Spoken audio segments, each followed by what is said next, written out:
rabbil alamin. Wassalatu wassalamu ala sayyidina Muhammadin wa ala alihi wa sahbihi ajma'in, amma ba'd.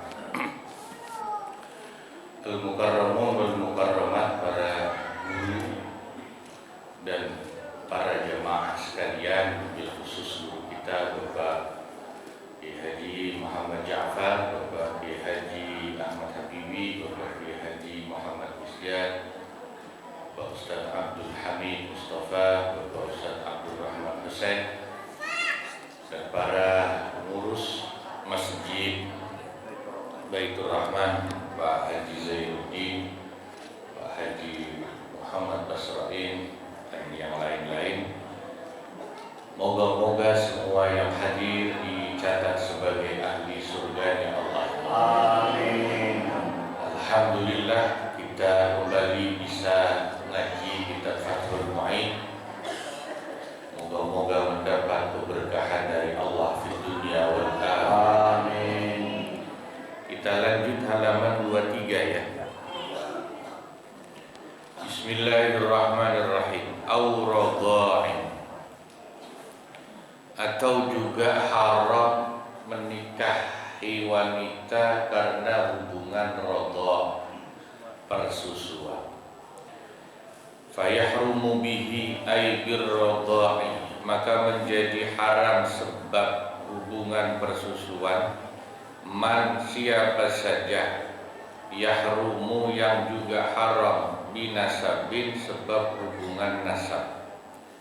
Lil khabaril muttafaqi alaih, karena ada hadis yang muttafaq alaih, riwayat Imam Bukhari Muslim, dari Nabi Muhammad sallallahu alaihi wasallam bersabda, yahrumu minar radha'i ma yahrumu minan nasabi, menjadi haram sebab persusuan apa-apa yang juga haram sebab hubungan nasab.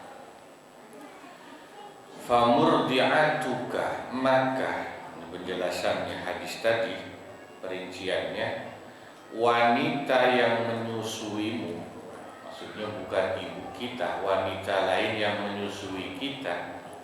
Wa murdi'atuha, dan wanita yang menyusui wanita yang menyusui kita. Wa murdi'atu man waladaka min nasabin aw radha'in, dan wanita yang menyusui orang tua kita, baik dari sisi nasab atau dari sisi radha, orang tua itu. Wa kullu man waladat murdi'ataka, dan siapa saja yang melahirkan wanita yang menyusui kita,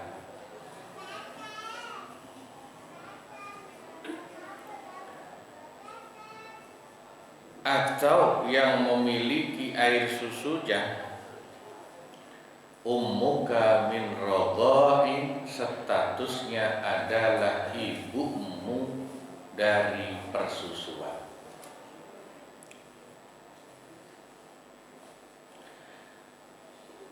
Ya, itu pokoknya yang disebut di situ nanti dimasukkan statusnya sebagai ibu persusuan.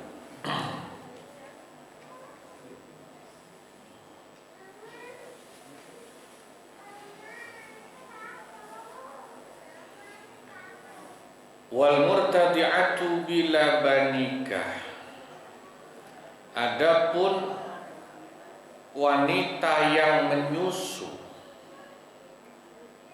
kepada istrimu, walabani far'ika, dan menyusu kepada anakmu, nasaban aw radha'an, baik anak secara nasab atau radha', wa bintuha kadzalika,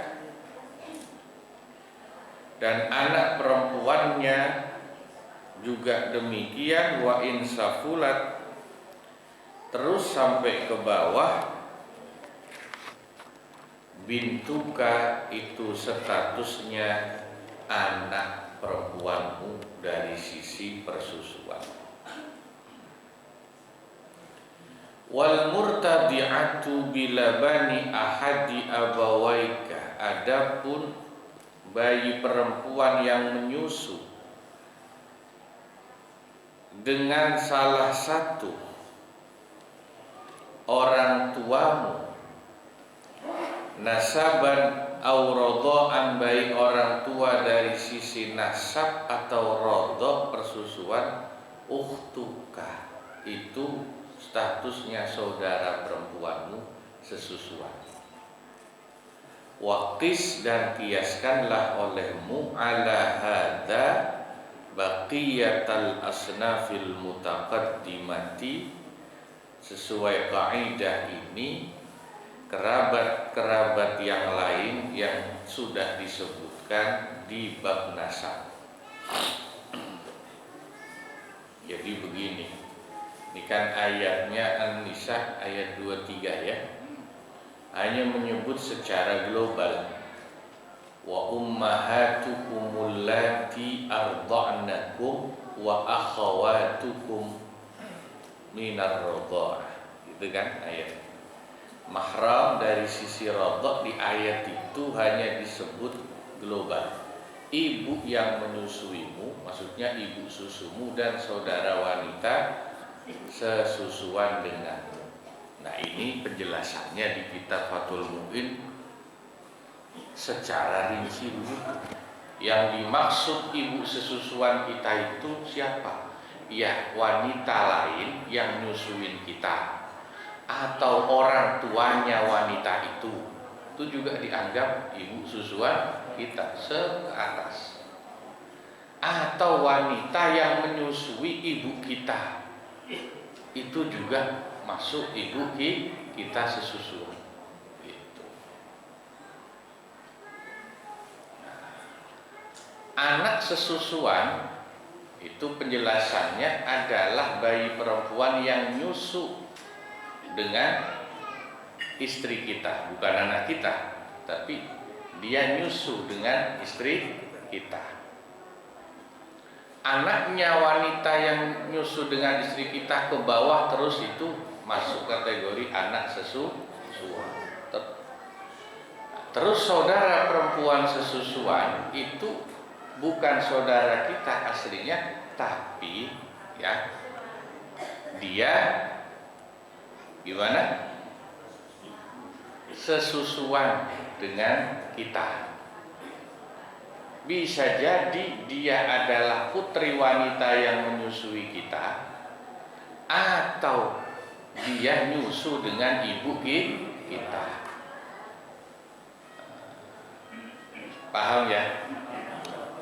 Jadi nanti ya ada bibi sesusuan, ada, sebagaimana nasab bibi itu haram sebagai mahram ya, bibi secara nasab. Lalu bibi sesusuan itu gimana? Ya dia adalah saudara perempuan yang menyusui kita. Kalau perempuan yang menyusui kita itu ibu susuan kita, saudaranya dia berarti bibi kita sesusu. Begitu, tinggal dikiaskan.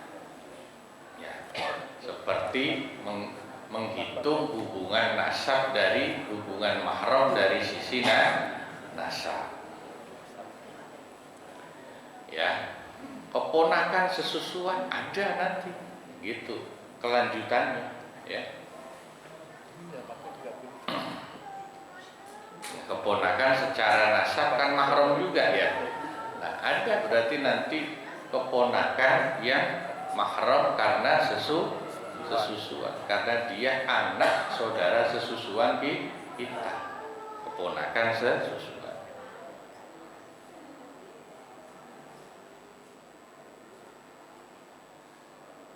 Wala yahrumu alaika, tapi tidak haram bagimu, tidak menjadi mahram bagimu, biradhain, sebab hubungan persusuan, man wanita, arda'at akhaka, yang menyusui saudaramu, awalada waladika, atau menyusui cucumu. Anaknya anakmu itu kan cucu ya. Nah, yang tidak haram itu kalau begini, kita punya saudara kandung, saudara kita disusuin perempuan lain. Nah itu yang nyusuin saudara kita nggak jadi mahram tuh, sebab dia nggak nyusuin kita. Atau perempuan itu menyusui cucu kita, nah itu juga perempuan itu tidak jadi mahram kita. Wala ummu murdi'ati waladika, juga tidak menjadi mahram bagi kita wanita yang menyusui anak kita. Maaf, ibu dari wanita yang menyusui anak kita. Kita punya anak bayi disusuin perempuan.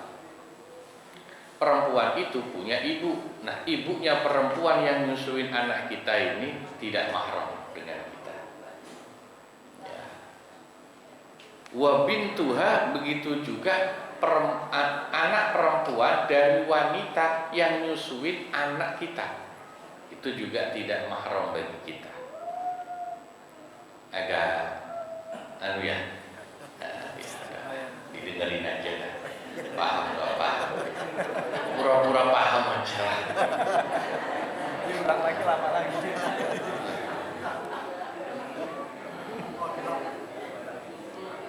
Ngaji yang gampang aja belum karuan paham, apalagi yang muter-muter gini ya. Wa kadza ukhtu akhika li abika aw li ummika. Demikian pula tidak menjadi mahram kita saudara perempuan saudara kita.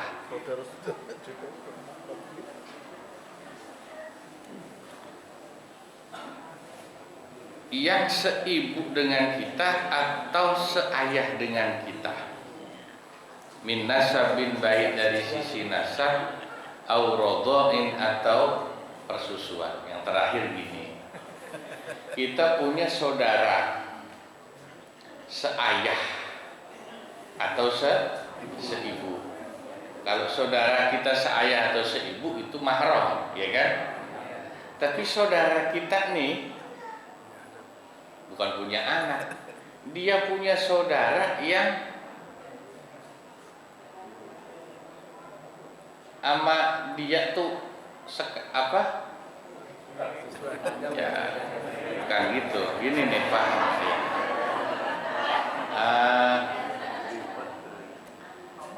Ini kita punya bapak misalnya nih, ya. Terus dia nikah sama ibu kita, ya.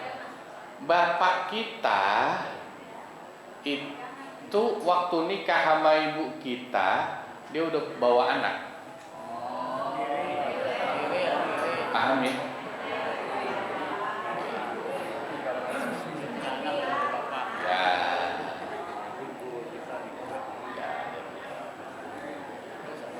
Ya, gitu ya.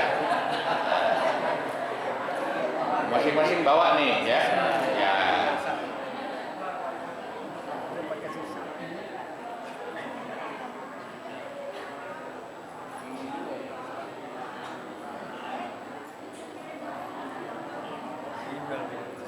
Nah, kalau saudara yang dibawa sama ibu kita itu sama kita mahram, meskipun beda ayah, tapi kan satu ibu sama kita mahram. Nah, saudara kita yang seibu doang ini, dia punya saudara sesusuan, gitu loh, ya, paham ya? Nah, kalau sama kita itu saudara sesusuannya saudara kita itu nggak mahram.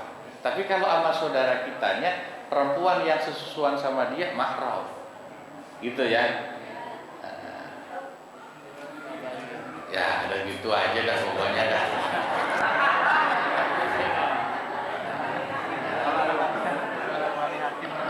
Ya. Kalau ngaji udah tua begini. Nah, yang terakhir ini gini. Dalam Al-Quran itu tentang masalah hukum persusuan, ayatnya ada tadi sudah di An-Nisa. Tapi di ayat lain Allah menyebutkan tentang masalah menyusui anak. Itu luar biasa. Di Al-Quran tidak pernah ada ayat yang menjelaskan bayi disusui selain oleh manusia. Yang Allah perintahkan menyusui bayinya sendiri atau disusukan kepada wanita lain. Itu namanya persusuan, itu menyusukannya kepada wanita lain. Sebab manfaatnya luar biasa, baik untuk ibu yang menyusui atau bayi yang disusui dari air susu ibu itu atau wanita itu. Ibu yang tidak menyusui bayinya itu secara fisik tidak sehat, mental juga tidak sehat. Di Al-Quran diceritakan ketika Nabi Musa diperintahkan oleh Allah agar ibunya membuangnya, menghanyutkannya di sungai. Itu ibunya Nabi Musa, pikirannya, hatinya gelisah, kosong, tidak tenang karena berpisah dan tidak bisa menyusui. Wa asbaha fuadu ummi Musa faridha. Itu di surat Al-Qasas. Baru menjadi tenang hati ibu Nabi Musa ketika akhirnya dipertemukan dengan bayinya Nabi Musa yang sudah diangkat anak sama Fir'aun, disusuin lagi. Jadi Al-Quran sudah menyatakannya begitu. Wanita tidak akan pernah tenang jiwanya dan sehat badannya kalau tidak menyusui anak maksudnya. Pikirannya jangan kemana-mana. Ya. Yang kedua, manfaat buat si bayi, sehat badannya, cerdas otaknya, insya Allah baik akhlaknya. Dulu ada ulama besar dan tabi'in besar, namanya Imam Hasan Al-Basri. Beliau itu hanya anak budak, tapi karena waktu bayi disusui oleh salah satu istri Nabi Muhammad sallallahu alaihi wasallam, namanya Sayyidatina Ummu Salamah. Ya, nama aslinya Hindun binti Abi Umayyah. Tapi sesudah Nabi wafat, ya, itu melihat bayi Hasan Al-Basri masih kecil, orang tuanya muda, sudah agak sepuh, padahal Sayyidatina Ummi Salamah sayang, timbul rasa sayang keibuannya, disusuin. Dengan izin Allah, meskipun sudah agak sepuh, Allah kasih air susunya keluar. Maka besar Imam Hasan Al-Basri jadi orang hebat. Orangnya ganteng. Imam Hasan Al-Basri itu terkenal paling ganteng di kota Basrah. Ganteng, gagah, ilmunya luas, zuhud, wara, banyak karamahnya. Ya. Bahkan di antara yang diceritakan di kitab Ar-Risalah Al-Qushairiyah karya Imam Abdul Karim Ibnu Hawazin Al-Qushairi, Imam Hasan Al-Basri itu hidup sezaman dengan Rabi'atul Adawiyah, wanita sufi, yang satu wali, yang satu wali perempuan, dua-duanya wali Allah, sufi dan sufi perempuan. Ketika bertemu untuk berangkat pengen menunaikan ibadah haji dari Basrah, Rabi'atul Adawiyah tanya, wahai Imam Hasan, apakah Anda punya bekal sangu biaya buat pergi ke tanah suci? Imam Hasan Al-Basri mengeluarkan karomahnya atau memperlihatkan karomahnya, ngerogoh kantong. Tahu-tahu kantong yang tadinya kosong keluar duit emas semua. Kalau kita kan ngerogoh kantong kosong, keluarnya kunci, ya. Rabi'atul Adawiyah nggak mau kalah itu. Beliau juga kasih lihat karomahnya di depan Imam Hasan Al-Basri, tapi nggak lewat kantong. Kalau beliau tangannya ke atas, tahu-tahu turun duit emas semua. Tapi karena walinya Allah tidak tergoda dengan karomah bisa ngambil duit dari mana aja, kemudian duitnya dibalikin lagi, hilang lagi. Kita bismillah aja lah ya, berangkat tawakal sama Allah, jalan kaki. Bisa terbang wali, bisa jalan di atas air, tapi lebih milih jalan kaki ke Mekah. Itu hakikat wali yang sebetulnya begitu. Bukan orang yang minta karomah sama Allah bisa terbang kalau kemana-mana, bisa ngilang. Bukan. Wali yang asli itu kalau dikasih pilihan sama Allah mau minta apa, tidak akan minta yang begitu, tapi mintanya ilmu yang bermanfaat untuk orang banyak. Sebab kalau minta karomah bisa terbang ngilang, itu manfaatnya cuma buat dirinya sendiri. Paling kalau ngajak jamaah cuma satu orang, bonceng lu bawa ke Makkah, berdua doang paling ngilangnya. Tapi kalau mintanya ilmu yang manfaat, bisa diajarkan ke orang banyak.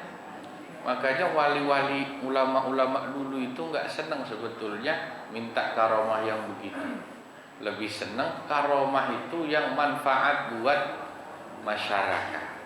Nah itu Imam Hasan Al-Basri, orang tuanya hanya budak, tapi jadi orang hebat karena barokah disusui istri Nabi namanya Sayyidatina Ummi Salamah.